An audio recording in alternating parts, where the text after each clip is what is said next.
Hello friends. तो आज हम एक नई सीरीज की शुरुआत करने वाले हैं। इस सीरीज में हम सीक्रेट्स ऑफ पिवोट बॉस, ये जो बुक है जो फ्रैंकलिन ओ ओचोआ जूनियर ने लिखी है, उसके बारे में हम पूरे डिटेल में स्टडी करने वाले हैं।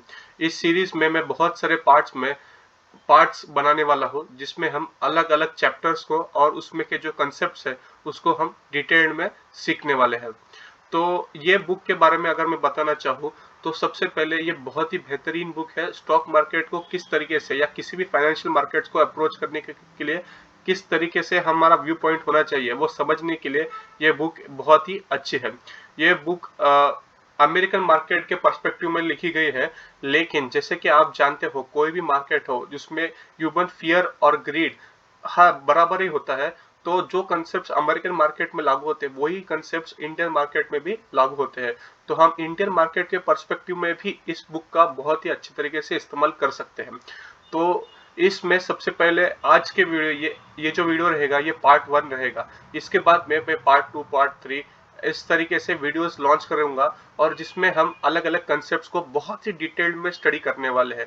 और अब आपके जो कमेंट्स में डाउट्स हो या कोई आपको चीज समझनी हो, तो आप मुझे डाउट सेक्शन में कमेंट सेक्शन में पूछ सकते हैं। तो इसमें सबसे पहले ये बुक के जो कंटेंट्स है उसको हम देख लेते हैं। तो सबसे पहला जो चैप्टर है उसमें अंडरस्टैंडिंग मार्केट्स, तो मार्केट किस तरीके से काम करते हैं ना, वो इस चैप्टर 1 में सबसे पहले जो अंडरस्टैंडिंग मार्केट्स है उसमें दिया गया है। मतलब अमेरिकन मार्केट्स हो उसके बारे में उन्होंने बताया है, लेकिन फंडामेंटली मार्केट, फाइनेंशियल मार्केट्स होते क्या है, ट्रांजैक्शंस कैसे होते हैं, उसके बारे में पहले बताया गया है। ऑक्शन प्रोसेस, ये ऑक्शन प्रोसेस बहुत ही इंटरेस्टिंग कंसेप्ट है। ऑक्शन प्रोसेस में इन्होंने बताया है कि जो प्राइस बढ़ती है या कम होती है, तो एक्चुअली होता क्या है, क्यों प्राइस कम या ज्यादा होती है, types of buyers and sellers, तो उनके हिसाब से जो major categories of buyers and sellers है उसके बारे में इन्होंने बताया है। उसके बाद में recycling market days, types of market days और परसुइंग अंडरस्टैंडिंग, तो ये अलग अलग टाइप के कंसेप्ट इन्होंने इस बेसिक जर्नलिस्ट चैप्टर 1 में दिए हैं, जिसको हमें समझने है। इसमें सबसे इंपॉर्टेंट तो ऑक्शन प्रोसेस है, जिसके बारे में मैं एक डिटेल्ड वीडियो अच्छे से बनाऊंगा। उसके बाद में चैप्टर 2 में, ये बहुत ही इंपॉर्टेंट चैप्टर है। ये बहुत ही इंपॉर्टेंट चैप्टर इसलिए है कि इसमें बहुत सारा जो जनरलाइज कंसेप्ट है जो हर जगह पे हर सेटअप में लागू होता है वो सिखाया गया है। तो सबसे पहले इसमें एंगेजिंग द सेटअप है, मतलब सेटअप किस तरीके से आइडेंटिफाई होता है या क्या बेसिक चीजें हमें देखनी है वो उसमें बताया गया है। उसके बाद में कैंडलस्टिक के बारे में बताया गया है। उसके बाद में कुछ बहुत ही ज्यादा इंपॉर्टेंट सेटअप्स के बारे में बताया, जैसे वीक रिवर्सल सेटअप हो, एक्सट्रीम रिवर्सल हो, आउटसाइड रिवर्सल हो, डोजी रिवर्सल हो। तो ये जो सेटअप्स है, ये सबसे बेसिक सेटअप्स है। ये कोई भी आप लीडिंग इंडिकेटर हो या कोई भी सिचुएशन में आपको अगर एंट्री लेना हो, तो आपको इन सेटअप को इस्तेमाल करना ही पड़ता है। तो सबसे खासियत इस बात की ये है कि स्टेप बाय स्टेप ये बुक बिल्ड करती है आपके नॉलेज को, और जैसे ही आप आगे प्रोसीड करोगे तब आपको पीछे के सारे कंसेप्ट अप्लाई करके आपको सीखना पड़ता है, आगे जाना पड़ता है। तो जो आप पहले सीखोगे चैप्टर 2 में, अगर आपने एक्सट्रीम रिवर्सल सीख लिया, तो बाद में उसे आपको अप्लाई कैसे करना है वो आप आगे के चैप्टर्स में सीखते जाओगे। तो ऐसा नहीं है कि एक्सट्रीम यूनिवर्सल एक अलग टॉपिक हो गया और दूसरा उसके बाद में उसको लिंक नहीं रहेगा, ऐसा नहीं होता है। तो आपको हर चीज को सीखना है और एज अ बिल्डिंग ब्लॉक उसको देखना है और आगे बढ़ना है। और जब आप आगे जाओगे तब आपको समझ में आएगा कि जो कंसेप्ट हमने पहले सीखे हैं वो यहाँ पे किस तरीके से अप्लाई किए जा रहे हैं। तो ये बहुत ही इंटरेस्टिंग तरीके से इन्होंने इस बुक में दिया है। तो चैप्टर 2 में ये सब चीज आता है। चैप्टर 3 जो है ना, बहुत ज्यादा इंपॉर्टेंट चीज है, बहुत ज्यादा इंपॉर्टेंट चीज है। और ये चैप्टर जो है वो सबसे टफ चैप्टर भी है। मतलब अंडरस्टैंडिंग के हिसाब से अगर बोला जाए तो सबसे ज्यादा टफ चैप्टर मेरे हिसाब से यही है। इसमें उन्होंने बहुत सारे एडवांस कंसेप्ट दिया है, जैसे कि मनी जोन। मनी जोन ये जो कंसेप्ट है उन्होंने इस बुक में ही बताया है कि इस एक अकेले कंसेप्ट पे बुक्स बने हैं। मनी जोन या मार्केट प्रोफाइल के ऊपर बुक्स बने हैं, बहुत सारे बुक्स लिखे गए हैं। तो ये कंसेप्ट थोड़े हेवी है, तो इस कंसेप्ट को हमें ध्यान से सीखना पड़ेगा। लेकिन ये कंसेप्ट सीखना बहुत ज्यादा जरूरी है, और ये कंसेप्ट्स को जब हम अप्लाई करते हैं तब हमें दिखाई देता है कि किस तरीके से जो जो स्मार्ट मनी होता है, जो FIs हो गए, जो स्मार्ट मनी हो गया है मार्केट में, वो किस तरीके से ट्रेडिंग करता है, किस तरीके से मार्केट को अप्रोच करता है, वो हमें इसमें से समझ में आता है। तो ये बहुत ही इंपॉर्टेंट कंसेप्ट है मार्केट प्रोफाइल और मनी जोन के। उसके बाद में उसी के रिलेटेड जो ये चीजें हैं, द मनी जोन लेवल्स हो गया, द पॉइंट ऑफ कंट्रोल हो गया, ये सारे चीजें मार्केट प्रोफाइल के लिंक्ड है। उसी को समझने के लिए उसी से लिंक्ड ये कंसेप्ट है। पॉइंट ऑफ कंट्रोल हो गया, या डेवलपिंग पॉइंट ऑफ कंट्रोल हो गया, value area. Value area concept जो है, ये बहुत ही इंपॉर्टेंट कंसेप्ट है। मैं खुद इसे इस्तेमाल करता हूँ। मतलब इस चैप्टर में कुछ चीजें जो है कभी कभी बहुत हेवी हो जाता है, तो एटलीस्ट आप अगर कुछ अप्लाई करना हो तो आप वैल्यू एरिया को कंसिडर कर सकते हो। तो ये चीज मैं खुद अप्लाई करता हूँ, द वैल्यू एरियाज। और द डेवलपिंग वैल्यू एरिया जो है वो उसी का एक्सटेंशन है। वॉल्यूम एट प्राइस, ये जो कंसेप्ट है ना, वॉल्यूम एट प्राइस। हम जो वॉल्यूम देखते हैं, वो वॉल्यूम होता है कि एक टाइम पे कितना वॉल्यूम है मार्केट में।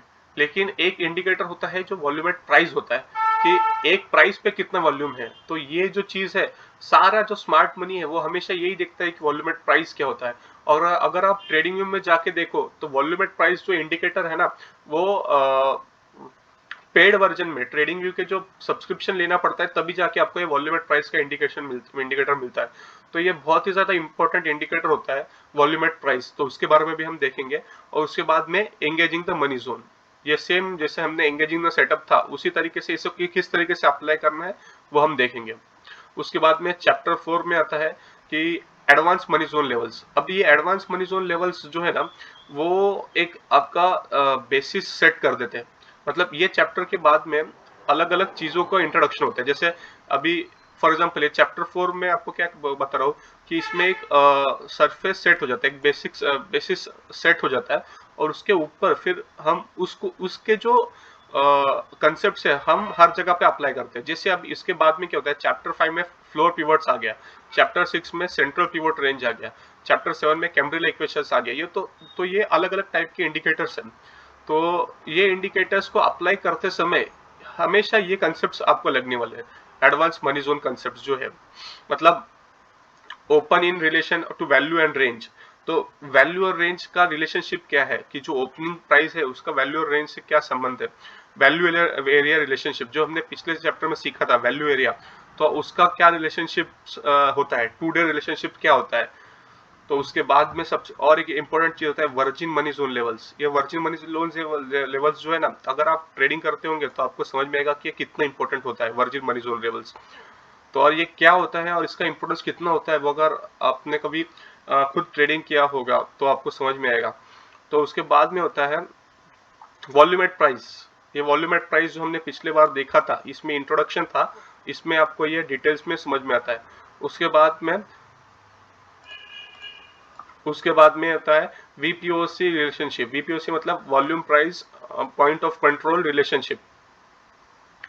तो ये पॉइंट ऑफ कंट्रोल रिलेशनशिप जो होता है, unchanged point of control relationships जो है, उसके बारे में हम इस चैप्टर में देखेंगे। और उसके बाद में volume at price in a trend and money zone revolution. तो ये अलग अलग चैप्टर्स आपको इसमें मिलेंगे। तो ये भी इसी का एक एक्सटेंशन है। जो चैप्टर 3 में आप नए नए कंसेप्ट सीखोगे, तो उसी का एक्सटेंशन इसमें रहेगा। और ये दो चैप्टर 3 और चैप्टर 4 को हर चैप्टर में यूज किया जाएगा।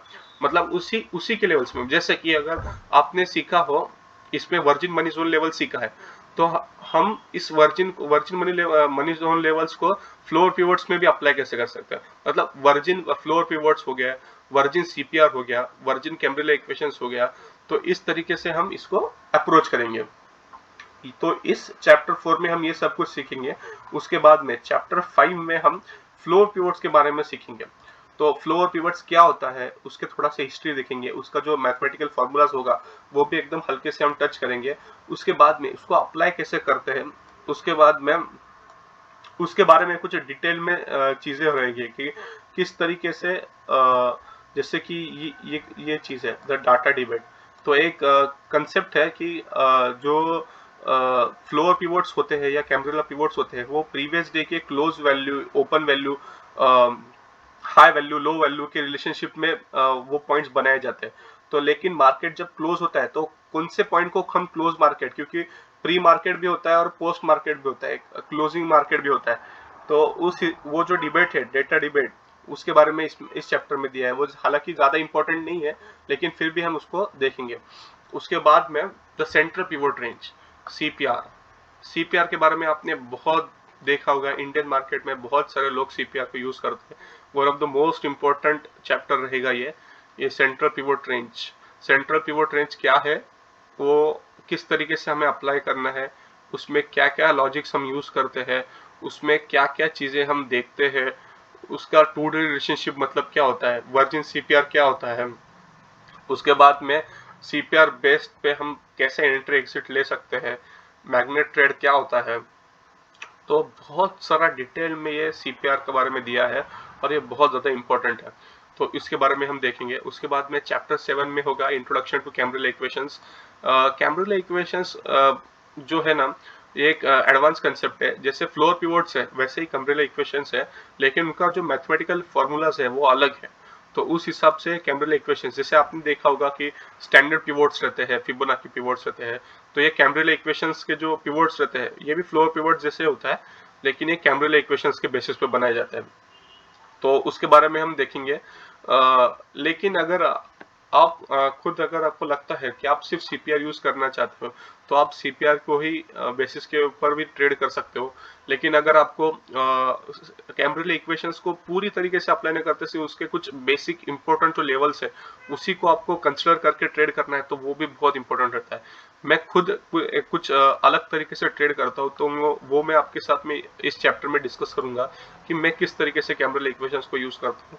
उसके बाद में चैप्टर 8 में जो होता है ना, एडवांस कैम्ब्रेला कंसेप्ट हो गया, तो उसी का एक्सटेंशन जो कैम्ब्रेला इक्वेशंस है उसी का एक्सटेंशन जो है वो इसमें दिया है। जैसे हमने देखा कि सीपीआर में टू डे रिलेशनशिप हो, वैसे ही इसमें टू डे कैम्ब्रेला रिलेशनशिप्स है। उसके बाद में पिवोट विड्थ एनालिसिस है, जो हर जगह पे सेम है। मतलब पिवोट विड्थ एनालिसिस जो है ना, वो फ्लोर पिवोट्स में भी आता है, सीपीआर में भी आता है और कैम्ब्रेला इक्वेशन कंसेप्ट्स में भी आता है। तो वो हम देखेंगे।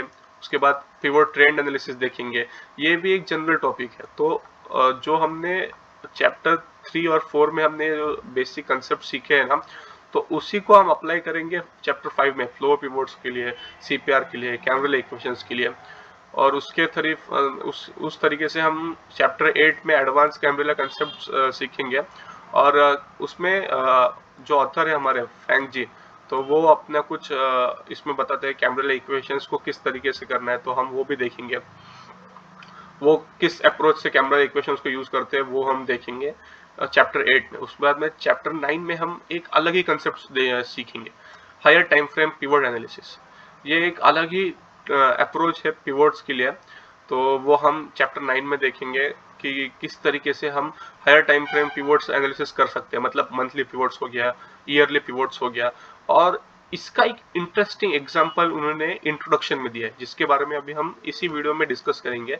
एक बहुत ही इंटरेस्टिंग चीज उन्होंने higher time frame pivot analysis के बारे में बताई है इंट्रोडक्शन में, जो हम इसके बाद में थोड़ी देर में डिस्कस करेंगे। उसके बाद में चैप्टर 10 में हम देखे हैं multiple pivot hot zones. Multiple pivot hot zones मतलब क्या है कि अगर हम कैम्ब्रेला plus CPR plus floor pivots अगर अलग तरीके से कॉम्बिनेशन में भी यूज करना चाहते हैं, तो वो हम उस हिसाब से अगर हम यूज करते हैं। और एक ही जगह पे अगर हमें कैम्ब्रेला इक्वेशन भी मिल जाता है, सीपीआर भी मिल जाता है, फ्लोर पिवोट भी मिल जाता है, मतलब एक कॉन्सेंट्रेटेड जोन हो जाता है, तो उसे कहते हैं कि मल्टीपल पिवोट हॉट जोन्स। मतलब अलग अलग मैथमेटिकल फॉर्मूलाज ये कह रहे हैं कि ये जो लेवल है, एक पर्टिकुलर लेवल, वहां पर बहुत ज्यादा सिग्निफिकेंस आ चुका है। अलग अलग फॉर्मूलाज उसको वैलिडेट कर रहे हैं कि ये जो जोन है ये बहुत ज्यादा सिग्निफिकेंट है, तो यहाँ पे प्राइस मूवमेंट अच्छा खासा हो सकता है। तो उसकी जो एनालिसिस है, तो अलग अलग उसमें जो है एक कंसेप्ट है the golden pivot zone and multiple time frame hot zones. तो इसके बारे में हम सीखेंगे, the multiple pivot hot zones के बारे में हम चैप्टर 10 में सीखेंगे। और चैप्टर 11 में एक जनरल गाइडलाइंस दिया है ऑथर ने कि ट्रेडिंग में किस तरीके से हम सक्सेसफुल हो सकते हैं। सबसे बेसिक चीज है प्लानिंग फॉर सक्सेस। तो उन्होंने बताया कि वो किस तरीके से प्लान करते हैं। और उसके बाद में उन्होंने अपने कुछ टिप्स भी दिए हैं, the flight plan, preparation breeds confidence. तो प्रिपरेशन का बहुत ज़्यादा, प्लानिंग और प्रिपरेशन बहुत ज़्यादा इंपॉर्टेंट है उसमें दिया है। और उसमें अपेंडिक्स ए में उन्होंने कुछ रिसर्च दिया है, वो खुद उन्होंने 12 साल रिसर्च किया है, डे टू डे एनालिसिस किया है मार्केट का, यूएस मार्केट्स का। तो उस बेसिस पे उन्होंने कुछ कंक्लूजन्स ड्रॉ किए हैं। तो वो जो रिसर्च है आपको अपेंडिक्स ए में मिलता है। और जो इंडिकेटर्स ऑथर ने यूज किए हैं, वो इंडिकेटर्स का जो कोड का लाइब्रेरी है, मतलब वो उन्होंने एक कोड किए हैं सब इंडिकेटर्स जो है, कि अगर सीपीआर है तो सीपीआर को जो उन्होंने कोड किया, उसका जो कोड्स है सारे, वो उन्होंने अपेंडिक्स बी में दिया है। अभी हमें कोड्स की जरूरत नहीं है, क्योंकि ट्रेडिंग व्यू हो या जीरोदा हो, अभी हमें डायरेक्टली वो इंडिकेटर्स के रूप में मिल जाता है। मतलब सीपीआर अगर हम चाहिए तो हम डायरेक्ट सीपीआर में टाइप करके इंडिकेटर्स में जीरोदा से डायरेक्ट अप्लाई कर सकते हैं। तो उसके ऊपर भी मैंने एक डिटेल्ड वीडियो अपने चैनल पर बनाया है कि जीरोदा में सीपीआर कैसे अप्लाई करें, तो आप वो वीडियो देख सकते हैं। उसके बाद में सबसे यहाँ पे जो फ्रेंच है, उन्होंने इंट्रोडक्शन दिया है कि ये बुक एक्चुअली उन्होंने इस बुक में उन्होंने क्या क्या बताया है उसके बारे में। और एक बहुत ही इंटरेस्टिंग चीज उन्होंने इस इंट्रोडक्शन में बताई है। तो सबसे पहले ये क्या है, ये जो आपने हमेशा सुना होगा कि fear and greed, fear and hope remain the same. तो हमेशा जहाँ पे भी ह्यूमंस इन्वॉल्व है, वहां पे फियर और ग्रीड जो होता है वो हमेशा सेम ही होता है। तो इस वजह से जो मार्केट्स है वो सिमिलर टाइप में एक्ट करते हैं, चाहे वो अमेरिकन मार्केट्स हो या इंडियन मार्केट्स हो।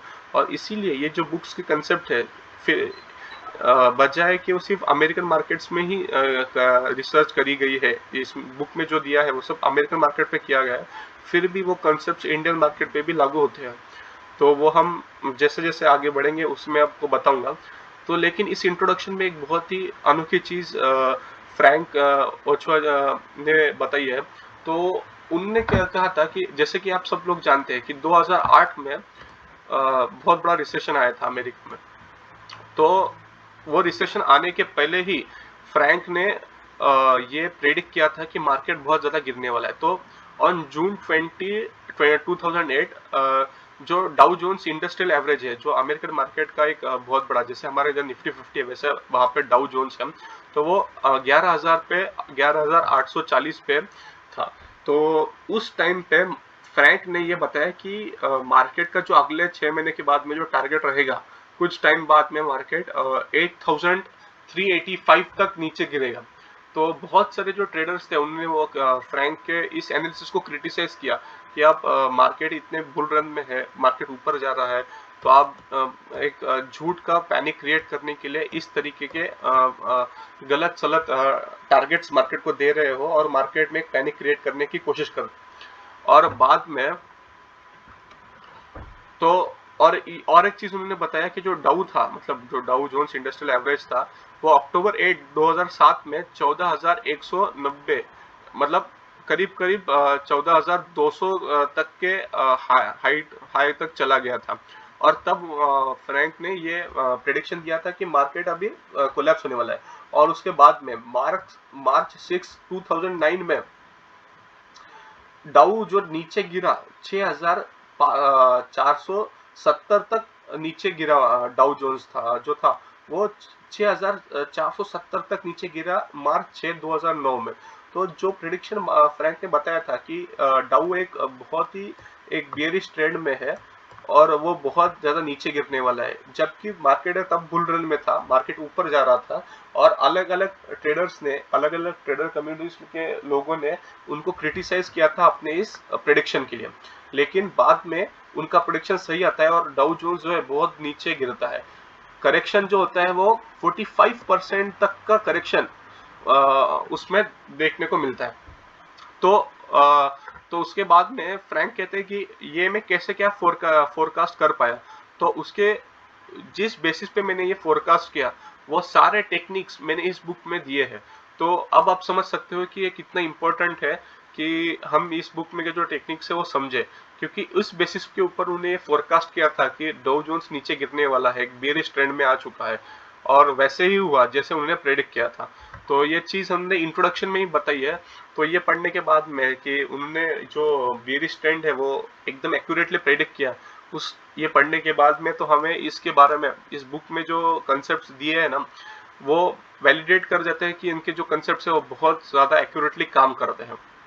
तो उसके बाद में आगे ये कहते हैं कि जो ट्रेडिंग में जो जो मोस्ट प्रोफेशनल ट्रेडर्स होते हैं वो प्योरली प्राइस बेस्ड इंडिकेटर्स को यूज करते हैं, सिर्फ प्राइस बेस्ड। मतलब अगर आप कोई इंडिकेटर यूज करते हो तो वो डेरिवेटिव्स ऑफ प्राइस होते हैं, कि प्राइस से वो डिराइव होते हैं, कोई मैथमेटिकल इक्वेशन से वो डिराइव होके तो वो डेरिवेटिव्स ऑफ प्राइस होते हैं। लेकिन जो प्रोफेशनल ट्रेडर्स होते हैं वो प्राइस बेस्ड इंडिकेटर्स ही यूज करते हैं, और उसे कहते हैं लीडिंग इंडिकेटर्स। लीडिंग इंडिकेटर्स, जो लीडिंग इंडिकेटर्स होते हैं ना, वो प्राइस एक्शन मतलब होने से पहले ही आपको बता देते हैं कि ये होने वाला है।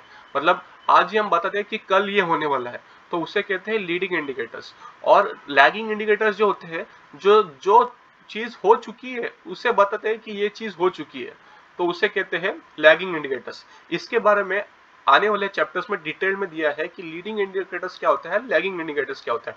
जैसे सीपीआर जो है वो एक लीडिंग इंडिकेटर है, तो उसके बारे में हम अगले वीडियो में डिस्कस करेंगे। जैसे जैसे चैप्टर्स में वो कंसेप्ट आएंगे वैसे वैसे हम डिस्कस करेंगे। और इसमें एक ट्रेडर्स के बारे में जो पिवोट फ्लो पिवोट्स को यूज करते हैं, जैसे ट्रेडर्स लाइक लैरी विलियम्स हो, मार्क फिशर हो। मार्क फिशर को आपने सुना होगा नाम, तो लॉजिकल ट्रेडर जो बुक उनकी है। उसके बाद में अलग अलग जो जॉन पर्सन हो या जॉन कार्टर हो, ये जो ट्रेडर्स है, अमेरिकन ट्रेडर्स है बेसिकली है। तो ये सब लोग, मार्क फिशर का आप नाम आपने जरूर सुना होगा, अगर आपने ट्रेडिंग के ऊपर अगर बुक्स पढ़ते हो तो आपने मार्क फिशर के बारे में पढ़ा होगा। तो उन्होंने अपने बुक में फोर पिवट्स के बारे में दिखा है। लेकिन मार्क ने कहा है कि उन्होंने इस बुक में जो सीक्रेट्स ऑफ पिवट बॉस है उसमें एक अलग तरीके से इन कंसेप्ट को प्रेजेंट किया है। जैसे सीपीआर का कंसेप्ट था, तो वो कंसेप्ट उन्होंने खुद इस बुक में प्रेजेंट किया। और उसमें जो उसका जो अप्रोच है, जैसे टू डे रिलेशनशिप हो गया या width analysis, pivot width analysis हो गया, तो ये चीज का जो एनालिसिस है वो अलग तरीके से इन फ्रैंक ने इस बुक में प्रेजेंट किया है।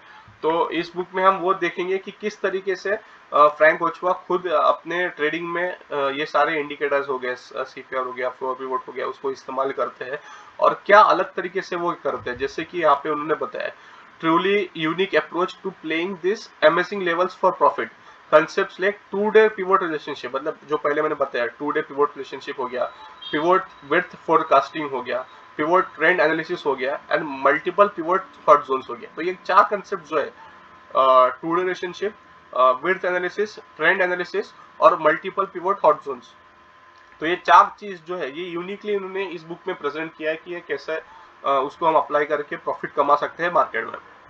उसके बाद में उन्हें जो एक लास्ट चीज कही है, जो मैंने आपको पहले भी इस वीडियो में बताया कि फियर और ग्रीड हमेशा सेम रहता है ह्यूमन साइकोलॉजी में। तो इस वजह से मार्केट कोई भी हो, अमेरिकन मार्केट हो या इंडियन मार्केट हो, सेम चीजें अप्लाई होती है और वो रिलेवेंट रहती है फ्यूचर में भी, क्योंकि फियर और ग्रीड सेम ही रहता है हमेशा। फियर, ग्रीड और अनसर्टेनिटी, ये तीन चीजें हमेशा ही सेम रहेगी।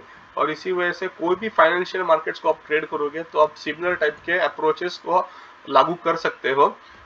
जैसे आप देखा होगा कि आप क्रिप्टो करेंसी में ट्रेड कर रहे हो या यूएसडी आईएनआर में कर रहे हो, करेंसी में कर रहे हो, कम्युनिटी में मार्केट में कर रहे हो, तो कुछ जनरलाइज चीजें जो होती है वो सेम ही होती है।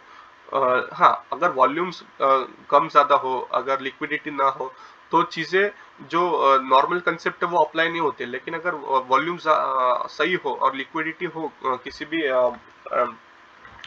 एसेट क्लास में, तो आपको ट्रेड करना सिमिलर ही होता है। मतलब बिटकॉइन का चार्ट हो या गोल्ड का चार्ट हो या आपका बैंक निफ्टी का चार्ट हो, अगर सिर्फ आपको टाइम फ्रेम चेंज करना पड़ता है based on the asset class, लेकिन आपको ये सिमिलर कंसेप्ट वहां पे लागू हो सकते हैं। जैसे सीपीआर का कंसेप्ट आप बिटकॉइन में भी यूज कर सकते हो या गोल्ड में भी यूज कर सकते हो और बैंक निफ्टी में भी यूज कर सकते हो, और उसके बेसिस पे आप ट्रेड कर सकते हो। प्राइस एक्शन जो होता है वो हमेशा आप किसी भी एसेट क्लास में ट्रेड कर रहे हो तो आप वो यूज कर सकते हो।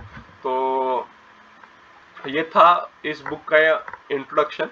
आने वाले चैप्टर्स में आने वाले वीडियोस में मैं एक एक चैप्टर के ऊपर या एक एक कंसेप्ट के ऊपर एक एक वीडियो बनाऊंगा जिस तरीके से रिक्वायरमेंट होगा, और हम डिटेल में इसका स्टडी करेंगे कि किस तरीके से हमें अप्रोच करना है स्टॉक मार्केट को, कि किस तरीके से हमारा थॉट प्रोसेस होना चाहिए, किस तरीके से हमें सोचना चाहिए कि हम इस चीज को, स्टॉक मार्केट को समझ सके कि क्यों हो रहा है, जो हो रहा है क्यों हो रहा है, या हम एक मतलब जंगल में न होते हैं, हम उसको एक सिस्टमैटिक तरीके से एनालाइज कर सके और उस बेसिस पे हम ट्रेड कर सके। तो वो समझने के लिए हम इस बुक का बहुत ही डिटेल में स्टडी करने वाले हैं। हर कंसेप्ट को हम डिटेल में स्टडी करेंगे, और जो भी आपका डाउट्स रहेगा वो आप डाउट सेक्शन, जो कमेंट सेक्शन है उसमें आप डालो, तो मैं उसको डेफिनेटली रिप्लाई करूंगा। और एक टू वे कम्युनिकेशन थ्रू हम इसको स्टडी करेंगे, जिससे हम सबके कंसेप्ट क्लियर हो जाए और हम एक सही तरीके से इस बुक को यूटिलाइज कर सके और हमारे ट्रेडिंग जर्नी में ग्रो कर सके। तो ये वीडियो को अगर आपको अच्छा लगा हो तो हमारे इस वीडियो को लाइक ज़रूर करें, शेयर करें, और हमारे चैनल को सब्सक्राइब ज़रूर करें, जिससे कि आने वाले जो पार्ट्स है वो आपको उसका नोटिफिकेशन मिलता रहे। और थैंक यू फॉर वॉचिंग।